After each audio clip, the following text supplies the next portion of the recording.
Então subiu no negócio grandioso, o Rio Solimões, até dentro do Peru, embarcando pela fronteira pelos rios do Brasil, né?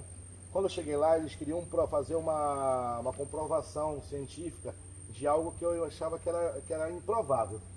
Então, quando eu cheguei dentro do Peru, nós fomos recebidos por uma etnia peruana, que foram até muito solícitos conosco, né? Nos receberam, nós dissemos que queriam passar uma semana com eles lá, eles aceitaram.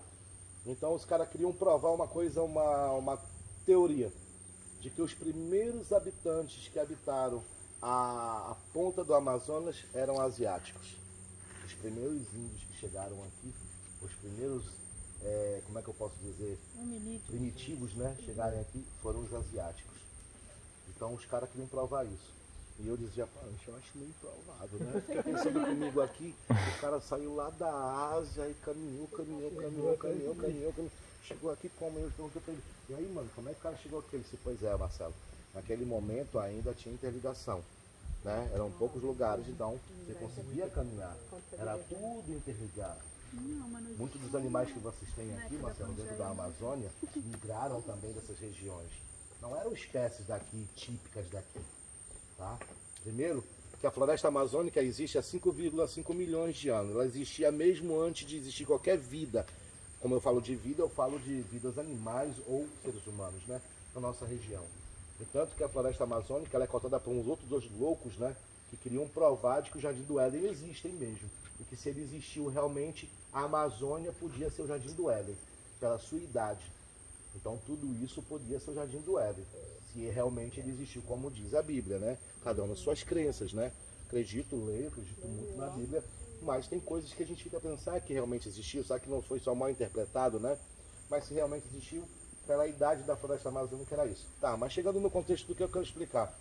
E lá dentro os caras começaram a falar, não lembra que os índios lá vocês estavam falando no dialeto deles lá? Algum momento vocês ouviram, né? Eles falando.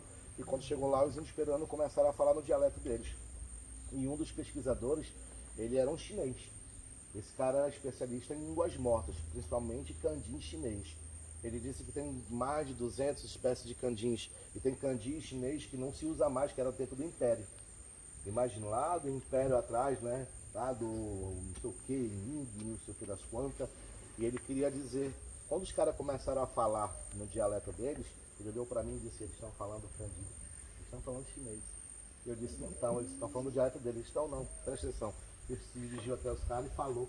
E o índio olhou para mim e disse, ele fala meu dialeto. Ele disse, nós falamos a mesma língua, vocês são meus antepassados.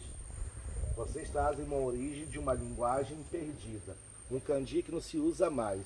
Ele foi usado muito tempo na época do Império. É claro que, Marcelo, houve algumas ramificações disso aí.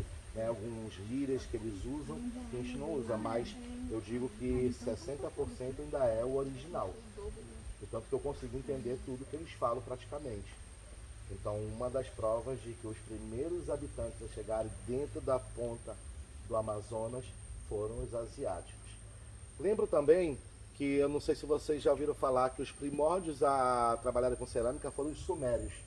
Os sumérios foram encontrados cerâmicas da época deles, então imagina-se que pela idade daquelas cerâmicas, eles foram os primeiros a fabricar cerâmicas, vasos, né, louças de cerâmica. E alguns arqueólogos encontraram dentro do Amazonas cerâmicas mais antigas do que as de sumérios, porque os asiáticos já praticavam isso. Eles já faziam cerâmicas aqui dentro do nosso lugar. Só que um lugar tão escondido no meio da Amazônia, né, tão escondido. Uma das curiosidades maiores, para encerrar esse assunto, os dois maiores navegantes que descobriram a maior parte das Américas, né? O nome tá bem, todo mundo aprendeu, né? Cristóvão Colombo e Américo Vespucci. Américo Vespúcio, muito bem.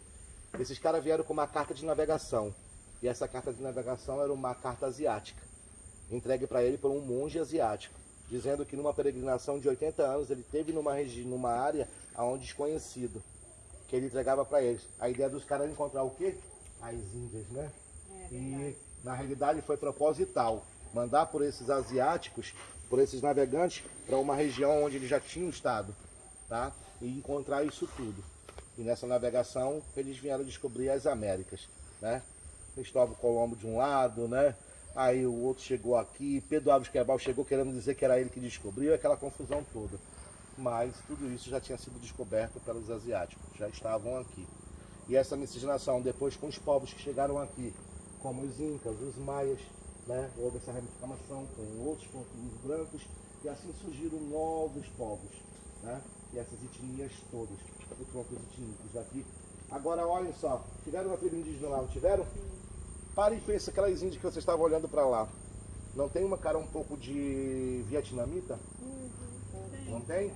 Todos os índios nossos mais puros têm os olhos mais agatinhados, os cabelos lisos, uma cor que não é negro e também não é branco. Né? É uma cor estranha, diferente. É uma cor de índio mesmo, uma cor diferente. Tá? E pode ver que todos com estaturas bem mais baixas, né? Entre 1,50 m e 1,60 m no máximo é a altura daqueles índios.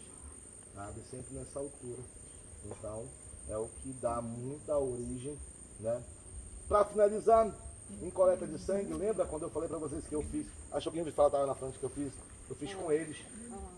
Eles escolheram o sangue dos índios para fazer esse tronco genealógico, tá? Então, dos índios deu 80% asiático, tá? Então aqueles índios são descendentes direto da Ásia. Em algum momento os asiáticos chegaram aqui, caladinhos, ficaram aqui nessa Sim, o que me chama muita atenção, que eu te falei, eles são da Vila da Cachoeira, 90%